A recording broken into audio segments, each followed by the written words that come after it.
오늘 그리스도인의 재정 원칙 세 번째 시간입니다. 네, 재정 원칙 먼저 앞서서 두 가지를 먼저 나눴습니다. 두 가지 중에 첫 번째가 무엇이죠? 재정 운영은 예배다라고 말씀을 드렸어요. 여러분들, 재정 운영은 단순히 경제 활동이 아닙니다. 우리가 재정을 어떻게 집행하느냐에 따라서 누군가의 영광 받게 된다는 거예요. 그 말은 또 어떤 의미죠? 내가 누군가에게 영광 돌리느냐에 따라서 나는 누구의 영향력을 확대시키는가를 결정짓게 돼요. 즉 우리는 재정을 어떻게 집행하느냐에 따라 나의 삶의 만몬의 영향력을 증대시킬 수도 있고요. 하나님의 임재와 하나님의 사랑과 하나님의 충만함을 증대시킬 수 있어요. 그래서 이 부분에 대해 깨어 있어야 된다고 말씀을 드렸어요. 두 번째로 모든 재정의 공급은 하나님의 은혜이다라고 말씀을 드렸습니다. 이것은요 정말 세상적인 관점을요 뒤흔드는 이야기예요.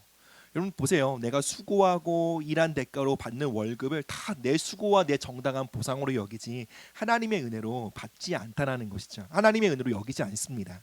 그래서 여러분들 이 관점에 대한 하나님의 그 시각이 우리 가운데 임하지 않으면요, 이 부분은 굉장히 우리 가운데 충돌이 될 수 있어요. 그러나 이 부분에 대한 믿음의 관점이 열리지 않으면 하나님의 재정을 맡을 수가 없다라는 것 여러분 기억하셔야 합니다. 이것을 깨닫게 해주는 것이 저는 그리스도의 십자가라고 말씀을 드렸죠. 그리스도의 몸과 피, 떡과 포도주를 받을 때에 비로소 우리의 모든 것이 하나님의 은혜임을 알게 된다고 말씀을 드렸어요. 그래서 사랑하는 여러분, 십자가 앞에 서는 시간이 그래서 필요한 거예요.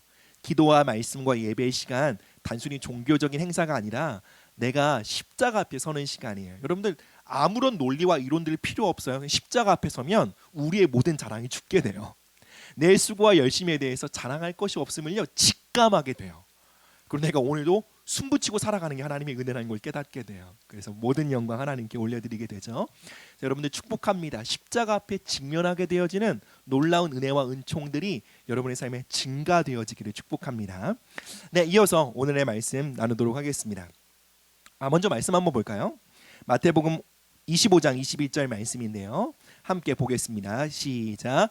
그 주인이 이르되 잘하였도다 착하고 충성된 종아, 내가 적은 일에 충성하였음에 내가 많은 것을 내게 맡기리니 내 주인의 즐거움에 참여할지어다 하고. 네, 화면 내려주시고요. 재정은 여러분 하나님의 훈련 학교예요. 하나님은요 여러분에게 재정을 맡기시고 그것이 크든 작든 그것을 어떻게 사용하시는지 유심히 살펴보세요. 즉 재정은 하나님의 테스트입니다. 하나님의 테스트에 합격하면 여러분들 우리의 삶의 승진과 승급이 일어나게 되어 있어요. 그러면 하나님은 무엇을 훈련하길 원하실까요? 재정을 향한 하나님의 관점을 우리가 배워가길 원하셔요. 재정에 대한 하나님의 관점과 우리의 관점이 일치되지 않으면 우리는 하나님의 재정을 맡을 수 없다는 거죠. 예수님의 비유 38개 중에 16개가 돈과 관련된 비유라고 말씀을 드렸어요. 오늘 함께 나눈 본문은 그 유명한 달란트 비유예요. 주인이 타국에 가면서 3명의 종들에게 5달란트, 2달란트, 1달란트를 맡기죠. 그리고 5달란트로 또 다른 5달란트를 남긴 종, 그리고 2달란트로 또 다른 2달란트를 남긴 종을 칭찬하세요. 둘 다 수익률 100%예요. 엄청나죠? 그러면 1달란트는 오늘날의 돈으로 환산하면 20억 정도가 된다고 해요. 즉 5달란트면 한 100억 정도 되는 거죠. 그것을 종들에게 맡기신 거예요. 그래서 100억을 가지고 장사했던 종이 그 목돈으로 배가시켜서 200억을 만들어 온 거예요. 그런데 주님께서 이 100% 수익률을 얻은 종에게 뭐라고 말씀하시냐면, 야, 네가 정말 대박이다라고 말씀하시지 않고 네가 작은 일에 충성했다라고 말씀하시는 거예요. 여러분 우리는 1억만 들어도 억소리가 나잖아요. 근데 주님은 100억을 맡기시고 네가 작은 것에 충성했다라고 말씀하시는 거예요. 이 말이 무슨 말일까요? 주님께는 1000억은 돼야 조금 큰가? 주님께는 한 1조 정도 돼야 좀 내가 너에게 좀 큰 것을 맡겼다라고 말씀하실까요? 우리 주님께는 1조도 작아요. 그렇죠? 1000조도 작습니다. 왜냐하면 온 우주 만물이 그분께 있기 때문에 그렇죠. 여기서 말씀드리고 싶은 것은 뭐냐면 돈을 향한 하나님의 관점이에요. 하나님은 돈을 작은 것으로 보신다라는 거예요. 그렇다면 우리도 돈을 어떻게 봐야 돼요? 돈을 작은 것으로 봐야 한다라는 거예요. 이 말은 절대 오해하지 마세요. 돈을 우습게 봐라 이 말 아닙니다. 돈을 우습게 보면 큰 코 다치죠. 돈이 작은 것이라고 말씀하는 것은요, 돈이 우리의 목적이 될 수 없다라는 거예요. 돈이 우리의 삶에 결코 우선순위가 될 수 없다라는 거예요. 돈은 하나님의 꿈을 섬기기 위한 도구일 뿐이지 우리의 삶의 목적이 아니라는 거예요. 그럼 우리의 삶의 목적은요, 하나님의 목적이라는 거예요. 하나님의 뜻이 이루어지는 것이 우리 삶의 목적이라는 거예요. 하나님의 뜻이 이루어지는 것에 내게 맡겨진 재정은 사용되어지는 수단일 뿐이라는 거예요. 5달란트 맡은 종에게 100억은요, 단순히 사업을 하기 위한 시드머니나 사업을 확정하기 위한 목돈이 아니었어요. 여러분, 100억, 그 종에게 맡겨진 100억은요 주인의 뜻을 섬기기 위한 도구였어요. 그에게 돈은요 목적지가 아니었다라는 거예요. 그에게 목적지는요 주인의 뜻이 이루어지는 거예요. 주인의 뜻이 나의 삶 가운데 성취되는 것, 그것이 목적이었다라는 거예요. 그런데 반대로 1달란트 받은 종은요, 여러분 이야기를 아시니까 제가 다 설명을 안 할게요. 1달란트 맡은 종은요, 그는요 주인의 목적을 망각해 버렸어요.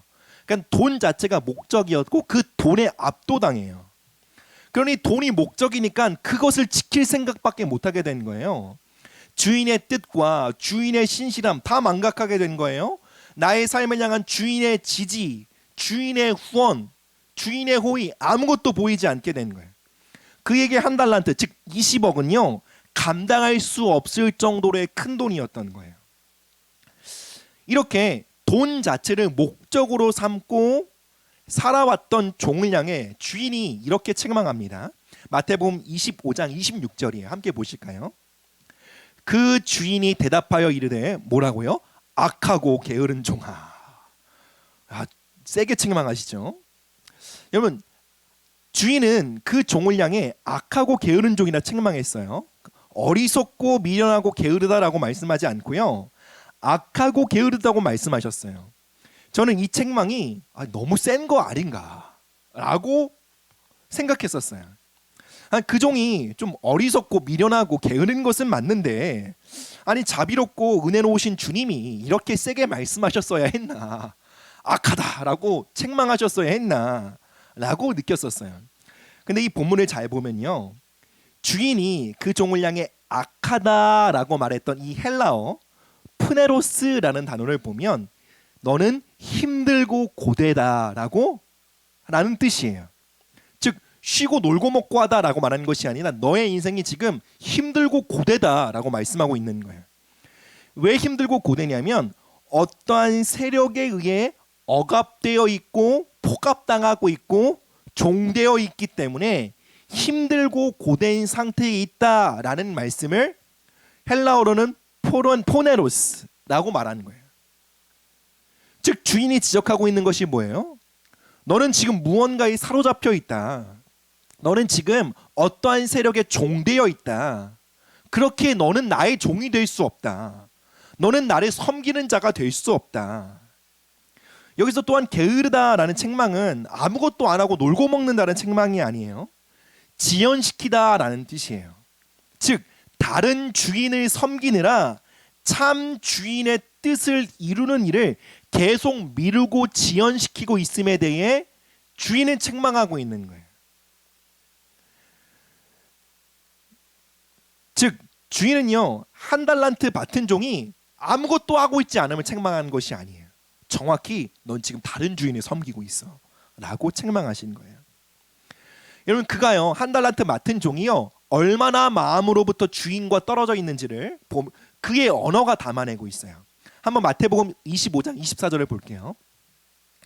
이것이 종의 언어입니다. 25장 24절. 1달란트 받았던 자는 와서 이르되, 주인이여 당신은 굳은 사람이라 심지 않은 데서 거두고 해치지 않은 데서 모으는 줄을 내가 알았으므로. 여러분, 이 종의 언어를 보세요. 그에게 종은요 어떤 사람이었어요? 굳은 사람이었어요. 한마디로 인색한 사람이었다라는 거예요. 그리고 주인에 대해 이렇게 평가합니다. 당신은 심지 않은 데서 거두는 사람이다 라고 말해요. 이 말이 뭐예요? 주는 것도 없이 요구하는 사람이라는 거예요. 여러분, 주인이 그런 사람입니까? 아니요, 그 종은요 20억을 받았다니까요. 근데 20억을 받았으나 주인을 향해 뭐라고 말하는 거예요? 당신 내게 투자도 하지 않으면서 왜 이렇게 요구하는 것은 많습니까? 당신은 굳은 사람입니다. 인색한 사람입니다 라고 말하고 있는 거예요. 여러분, 우리가요 우리 인생의 참 주인이신 하나님을 섬기지 않고요, 우리가 돈을 섬기거나 만몬을 섬기고 있으면요, 여러분 기억하세요. 하나님의 신실하심과 선하심은요, 우리 삶에 한 톨도 느껴지지 않게 돼요. 그래도 여러분 이 종은요 정직했어요. 자기 마음 속에 있는 그 현 상황을 마음의 언어로 표현할 수 있었어요. 그런데 여러분들, 우리 대부분은요 마음속에 하나님을 향해 이런 마음들을 갖고 있어요. 하나님, 도대체 나의 삶에 후원하심이 어디 있나? 하나님의 선하심과 신실하심이 나의 삶에 뭐가 있냐라는 마음이 있지만, 여러분 이것을 정직하게 직면하는 사람들은 많이 없다라는 거예요. 종은요 주인으로부터 20억을 받았어요. 여러분 후히 받았습니다. 그러나 그것이 전혀 주인으로부터 받은 은혜와 호의와 후원과 지지로 받아들여지지 않은 거예요. 무엇이 문제였을까요? 그는 그 주인을 섬기고 있지 않았어요. 그에게 주인은 돈이었어요. 만몬이었던 거예요. 여러분, 우리도 마음속에 하나님의 선하심에 대해 반문하고자 하는 마음이 있다면 여러분 감추시면 안 돼요. 그것을 하나님께 들고 나아가야 합니다. 반대로요, 5달란트, 2달란트 받았던 종들이 어떠한 칭찬을 받았는지 보십시다. 마태복음 5장 21절이요. 그 주인이 이르되 잘하였도다 착하고 충성된 종아. 여러분 주인이요, 야 너 정말 성실하다. 너에게 정말 비즈니스 감각이 있구나. 넌 정말 탁월한 사업 수완이 있다. 열심히 일해서 많은 돈을 벌었구나 칭찬하지 않았어요. 주인이 칭찬한 게 뭐예요? 그 종에게 있는 선한 마음, 그 종 안에 있는 착한 마음을 칭찬하시는 거예요. 그 종 안에 있는 그의 선함을 칭찬하는 거예요. 즉 종, 그 두 종 안에 있었던 주인의 뜻을 섬기고자 하는 그 충성된 마음을 칭찬하시는 거예요. 이 마음이 뭐죠? 하나님을 목적 삼고 돈을 수단으로 사용하고 있는 그들의 마음이었던 거예요. 여러분, 하나님의 뜻을 섬기기 위해 돈을 수단으로 사용할 때 어떤 일이 있죠? 여러분, 우리 삶에 재정의 배가가 일어난다는 거예요. 5달란트로 2배의 100%의 수익률을 얻게 된 거죠. 그리고 주님께 칭찬을 받고 상급을 받게 되었어요. 반대로 돈 자체가 목적이 되었을 때에 우리는요 하나님 앞에 악하고 게으른 종이 된다는 거예요. 하나님이요, 우리가 하나님을 목적 삼고 그리고 돈을 수단으로 삼을 때 하나님이 과연 우리 삶을 어떻게 축복하시는지 맨 처음 읽었던 마태복음 5장 25장 21절 말씀 한 번 더 볼게요. 중간 부분도 볼까요? 착하고 충성된 종아, 내가 적은 일에 충성하였음에 내가 많은 것을 내게 맡기리니 내 주인의 즐거움에 참여할지어다. 여기서 많은은 크고 중요한 것을 의미해요. 여러분, 주님 보시기에 중요한 것이 무엇입니까? 주님은 돈을 크고 중요하게 여기지 않으세요. 주님 보시기에 크고 중요한 것은요 영혼이에요. 왜냐하면 주님은 천하보다 한 영혼을 귀히 여기시기 때문에 그래요. 그래서 우리가요 재정의 영역에 충성되면 주님이 무엇을 맡기세요? 영혼들을 맡기신다라는 거예요. 여기서 재정 원칙 세 번째를 말씀드립니다. 세 번째, 재정 관리는 영혼 관리입니다. 와, 돈 관리가 영혼 관리와 무슨 관계가 있나 싶지만 성경은 그것을 말합니다. 재정 관리는 영혼 관리예요. 우리에게 영혼들을 맡기시는 여부가 여러분 어디서 결정된다고요? 예, 물론 말씀과 기도 중요해요. 하나님과의 친밀함 중요해요. 그러나 한 가지 중요한 요소를 또 하나 성경에서 가르쳐요. 우리가 재정을 어떻게 집행하느냐에 따라 영혼들을 맡기실지에 대한 여부를 결정하신다고요. 그래서 홍성건 목사님께서 말씀하신 것처럼 한국 교회의 부흥의 키는요 재정에 있다는 거예요. 교회가 돈이 많아야 된다 이 얘기하는 거 아니에요. 하나님의 뜻에 맞게 재정을 집행할 때에 교회는 영혼들을 감당할 수 있는 그릇과 역량들을 갖추게 된다는 거예요. 성도들이요 하나님을 섬기기 위한 도구로 돈을 사용하기 시작하면요 하나님은요 그 교회의 영혼들을 맡기신다는 거예요. 그러나 예배자로 또 섬기는 자로 봉사자로 이 교회 가운데 있으나 돈 자체를 목적을 삼아 일주일을 살아가는 사람들에게는 하나님 결코 영혼들을 맡기실 수 없다라는 거예요. 여러분 이 말씀을 들으면 어떤 사람들이 이렇게 생각해요. 저는 사역자가 될 생각이 없어요. 저는 맡고 있는 영혼들이 없습니다. 저는 순장도 아니고 교사도 아닙니다. 또 저는 앞으로도 영혼들을 섬기거나 그들을 맡을 생각이 전혀 없습니다, 목사님. 이라고 반문할지 모르겠어요. 그런데 여러분 기억하십시오. 하나님께서 여러분에게 누군가의 영혼을 맡길 수 있는 자로 성장해 가지 않으면요, 결국 어떻게 되는 줄 아세요? 나는 내 영혼도 감수하지 못하는 자가 돼요. 즉 내 영혼도 잃어버리는 자가 된다는 거예요. 여러분 보세요. 채무에 시달리거나 탐욕에 이끌려 내가 재정의 노예, 만몬의 노예가 된 자들은요, 영혼이 피폐해져요. 여러분 저는요, 위대한 하나님의 사역자가 되라고 말씀드리는 것이 아니에요. 많은 영혼들을 섬기는 주의 종들이 되라고 말씀드리는 것이 아니에요. 적어도 우리는요, 나 자신의 영혼을 하나님 앞에 건강하게 세워가는 일에 책임이 있어요. 그리고 그 일에 책임을 다해야 합니다. 여러분 그리고 기억하십시오. 재정 관리를 실패하고 무책임하면 영혼이 망가지게 돼요. 단순히 빚지고 끝나는 게 아닙니다. 허락하신 재정을 하나님을 섬기는 수단으로 사용해 가지 않으면 영혼이 피폐해집니다. 그래서 마태복음 25장 30절을 한번 보실게요. 이 무익한 종을 바깥 어두운 데로 내쫓으라. 거기서 슬퍼 울며 이를 갈리라 하니라. 그럼 결국 악하고 게으른 종은요, 무익한 종, 쓸데없는 종이라는 판결을 받고요, 어두운 데로 쫓겨나가게 돼요. 여기서 어둠은요, 단순히 빛에 쪼들리게 되었다, 비참하게 되었다라는 것을 말하는 것이 아닙니다.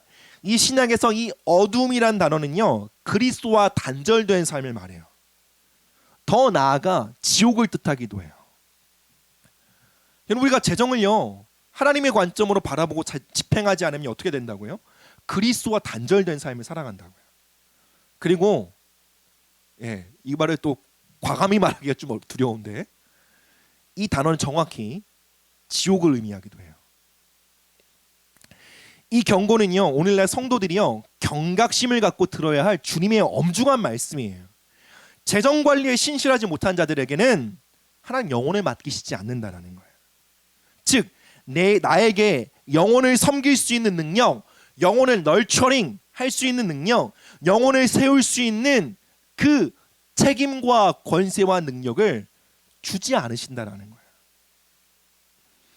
여러분 재정 관리에 그래서 거룩한 열심을 내어야 합니다. 순장들만이 아니라요. 자신의 영혼을 주님 오실 그날까지 건강하고 생명력 있게 잘 지키고 보존하길 원한다면 재정의 영역에 책임을 가져야 해요. 여러분 한 가정에서 재정 관리는 엄마 아빠만 하는 게 아니에요. 교회의 재정은 물론 이제 목회자나 사무간사님들이 하지만, 그렇다고 해서 여러분 재정 관리를 다 여러분에게 맡겨진 재정을 여러분 무관심해서는 안 됩니다. 영혼을 맡을 사명자라면 적어도 한 영혼은 여러분 책임지셔야 해요. 나의 영혼은. 즉 모든 그리스도인들은 재정 관리에 책임이 있습니다. 그러면 하나님을 섬기기 위한 수단으로 재정을 어떻게 사용할 수 있을지 실제적인 지침 두 가지 정도 말씀드리고 말씀을 맺겠습니다. 첫 번째로 닫힌 원 예산을 세워야 합니다. 닫힌 원 안에 예산을 사용해야 한다라는 거예요. 닫힌 원의 반대는 열린 원이겠죠. 열린 원이 무엇이죠?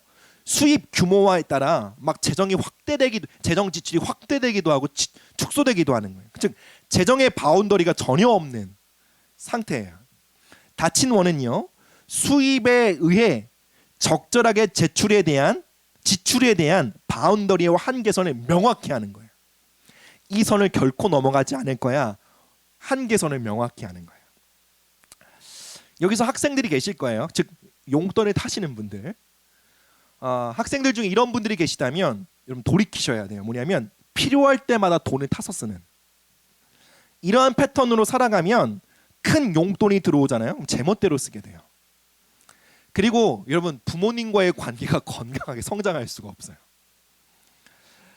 그래서 내가 한 달에 얼마나 재정이 필요한지를 예산을 세워보고 부모님과 상의해서 한 달의 용돈을 정하셔야 해요.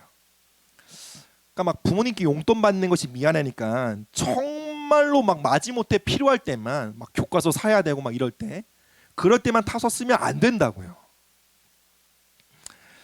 그렇게 하는 것은요, 여러분에게도 그리고 부모님에게도 좋지 않습니다. 그것은 바로 열린 원으로 살아가는 거예요. 닫힌 원 예산을 세운다는 것은 내게 허락한 재정에서 지출의 한계선을 명확히 긋는 거예요. 그리고 그 닫힌 원 안에 들어가야 될 부분은요, 정확히 세 가지 정도가 돼요. 한번 그림으로 보여주겠어요. 첫 번째, 의무. 반드시 써야 할 재정이에요. 여러분, 의무가 뭐죠? 그 중에 하나가 11조와 헌금이에요. 그리고 뭐 교통비, 교육비 이런 것일 수 있어요. 필요, 저축 뭐 이런 것, 원하는 것, 기호식품 이런 것일 수 있어요. 이런 것에 대한 한계선을 명확하게 그어야 한다는. 물론 재정의 규모가 작다라고 한다 그러면 맨 처음엔 1, 2번 위주로 되겠죠. 그러나 좀 재정의 규모가 조금 여유 있다고 한다 그러면 3번까지 포함시켜서 하는 거예요. 이렇게 하나님 앞에 내가 정직하게 너무 과하지 않게 그리고 적절하게 나의 닫힌 원 예산을 세우는 거예요. 여러분, 이것은 정확하게 한 3달 정도가 필요한 작업이에요. 3달 정도 내가 어떻게 여지껏 써왔는지 패턴을 파악하고 내가 앞으로 어떻게 예산을 써야 되겠구나라고 수입과 지출 항목들을 결정해서 바운드를 명확하게 짓는 거예요. 여러분, 이렇게 하는 것이요 바로 작은 것, 재정에 대해 하나님께 충성하는 거예요. 여러분, 닫힌 원 예산을 갖는 것은요, 하나님께서 재정의 축복을 하실 때 그것을 받을 수 있는 그릇을 준비하는 것과도 같아요.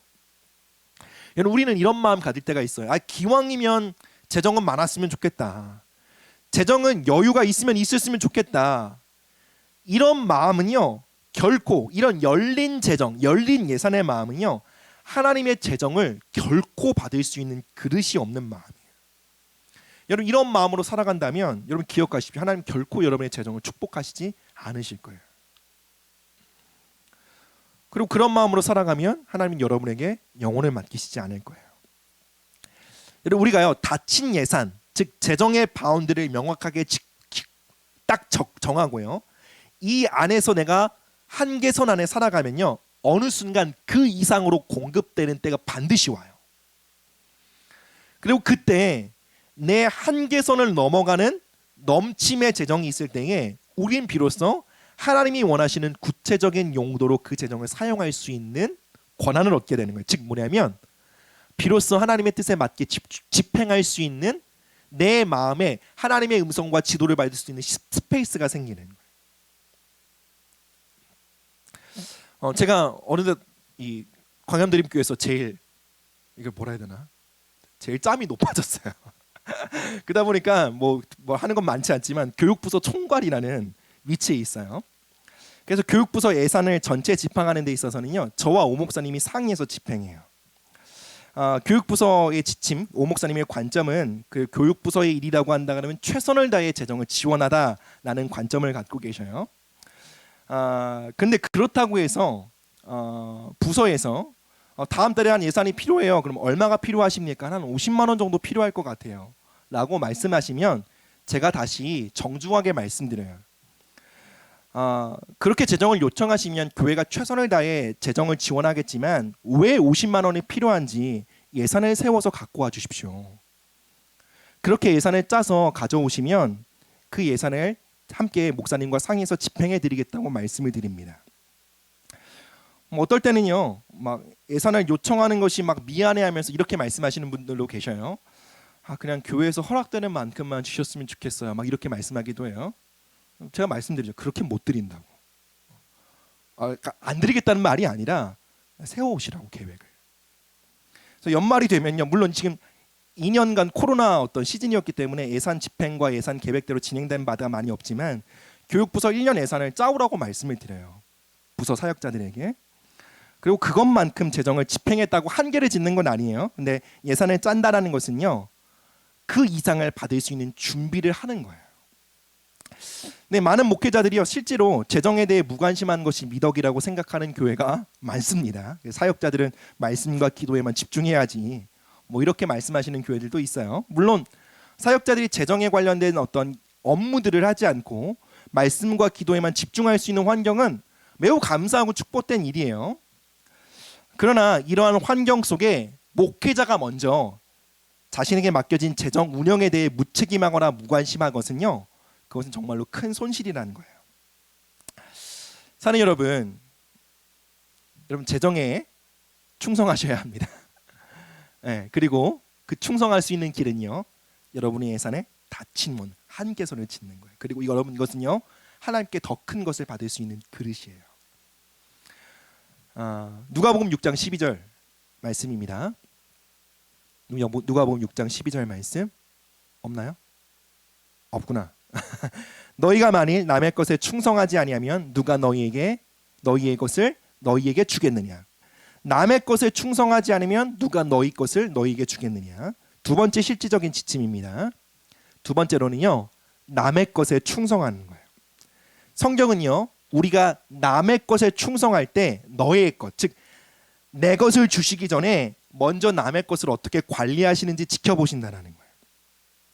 근데 여러분들, 공짜가 좋다고 우리는 내 것 아니면 생각 없이 막 쓰는 경우들이 많이 있습니다. 특별히 우리나라도요, 복지가 잘 돼 있다 보니까 세금으로 운영되어지는 복지 시설들이 있어요. 마치 그것을 내 소유인 것처럼 막 쓰는 거, 여러분 이거 남의 것에 충성하는 것이 아니에요. 공동으로 사용되어지는 물이나 전기들이 있어요. 그런 것들도 함부로 쓰는 것, 남의 것에 충성되는 일이 아니에요. 교회에서도 성도들의 헌금으로 운영되어지는 것들이 있어요. 뭐 하물며 종이컵, 커피, 사탕 이런 거요. 먹지 말라고 말씀드리는 거 아니에요.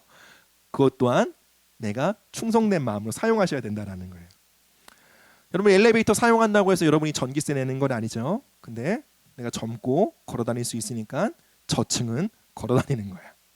여러분 이것도요, 남의 것에 충성하는 거라는 거예요. 그럼 대부분 여기서 회사 소유주 없을 거예요. 그래서 회사 일은 남의 일처럼 여겨지죠. 그런데 내가 마치 고용주인 것처럼 최선을 다하는 것, 남의 것에 충성하는 거예요. 남의 것에 충성할 때 어떻게 하신다고요? 하나님이요, 나의 것을 맡기신다라는 거예요. 생각보다 여러분들 남의 것이 맡겨진 것이 상당히 많습니다. 그래서 여러분 그것에 민감할 수 있는 지혜와 분별력들이 임하시길 축복합니다. 네, 말씀을 맺겠습니다. 하나님은요, 적은 것에 충성된 자들에게 큰 것을 맡기십니다. 우리가 재정의 영역에 충성될 때 닫힌 원 예산, 그리고 남의 것에 충성하며 살아가기 시작할 때요, 우리가 어떻게 된다고? 하나님은요, 큰 것을 맡기시고 나의 것을 맡기신다라고 말씀하셨습니다. 여러분 재정은요, 작은 거예요. 그리고 영혼은요 비교할 수 없이 큰 거예요. 여러분들 이 작은 것에 충성하심으로 여러분 나의 영혼을 잘 관리할 수 있는 하나님의 사람으로 자격을 얻길 바라시고요. 그리고 바라기는, 저는 여러분들 재정 전문가가 되는데 제 마음과 꿈이 없어요. 뭐 그런 건 존리 이런 사람한테 배우세요. 욕 아닌 거 아시죠? 네, 그런 분들에게 배우시고, 저는 재정 전문가를 여러분 키울 생각이 없어요. 제가 마음이 소원이 있다면 여러분은 영혼을 맡은 사역자가 되길 축복해요. 신학교 가라는 얘기 아닙니다. 여러분에게 맡겨진 영혼들에 대해서 경성할 수 있는 자로 세워지기를 축복합니다.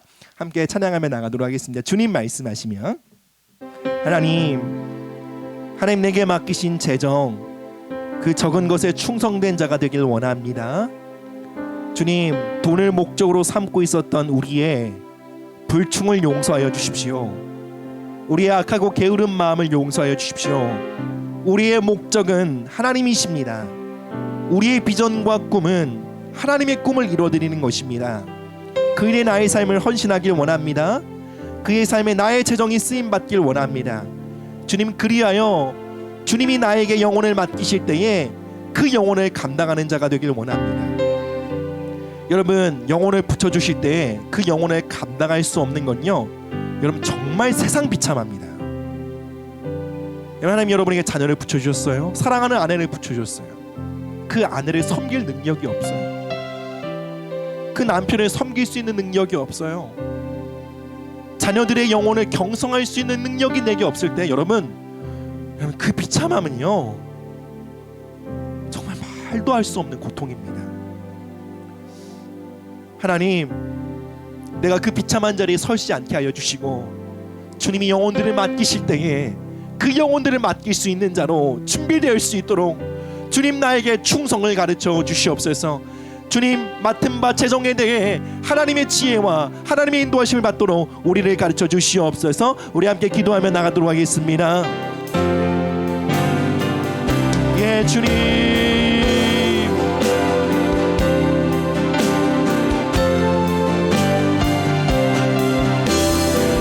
예 주님,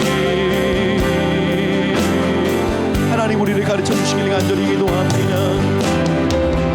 하나님 우리 사랑하는 청년들의 삶을 지도하여 주시길 간절히 기도합니다. 하나님 재정의 영역에 충성된 자로 살아나기를 원합니다. 하나님 우리의 불충과 우리의 악함과 우리의 게으름과 무책임을 용서하여 주시고, 하나님 주님이 재정의 영역에 충성되어 주님이 큰 것을 맡기실 때에 하나님 그것을 맡기에 합당한 자로 준비되어질 수 있도록 하나님 우리를 훈련시켜 주시옵소서. 예 주님,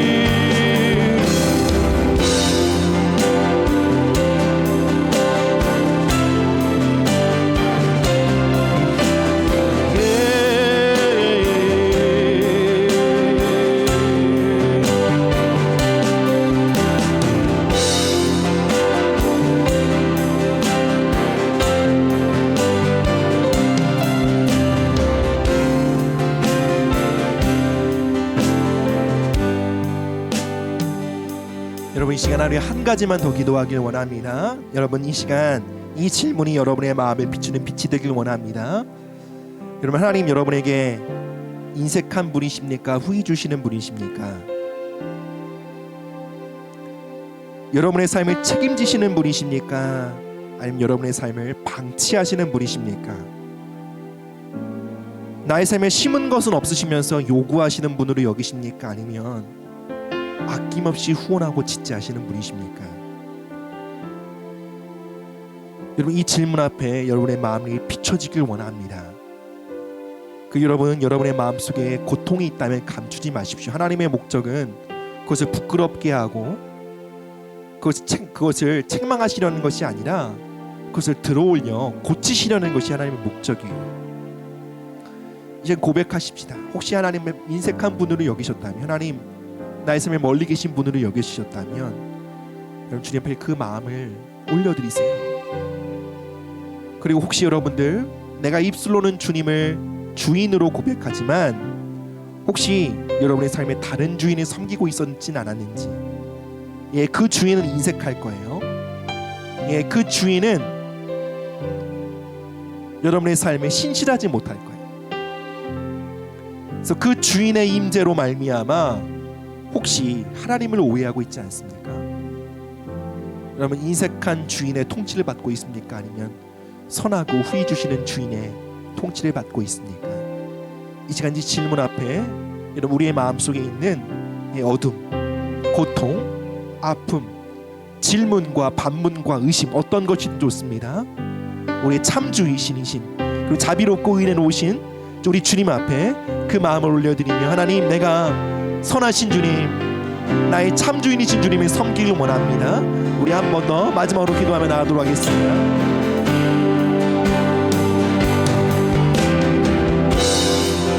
예 주님, 우리가 만몬의 임재 안에 살아가는지 우리가 선하신 하나님의 임재 안에 살아가는지 하나님 우리가 다시 한번 주님의 빛 가운데 점검되어지길 원합니다. 우리의 마음속에 하나님 나의 삶에 인색하신 분이셔, 하나님 나의 삶에는 베푸시는 분이 아니셔, 무언가를 알아가시고 요구하기만 하시는 분이셔라고 그렇게 생각하는 부분들과 그런 마음들을 정직하게 오픈합니다. 주님 우리의 마음의 고통과 우리의 마음의 의심과 모든 불신들을 주님 앞에 올려드립니다.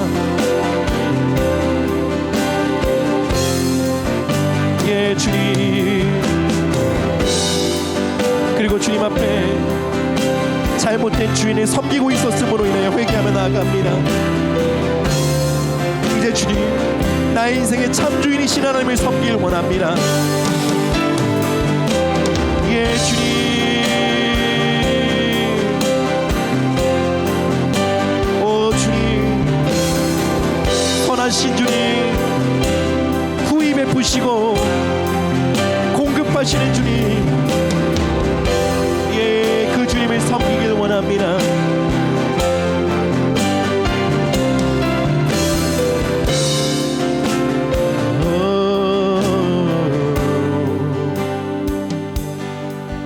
주님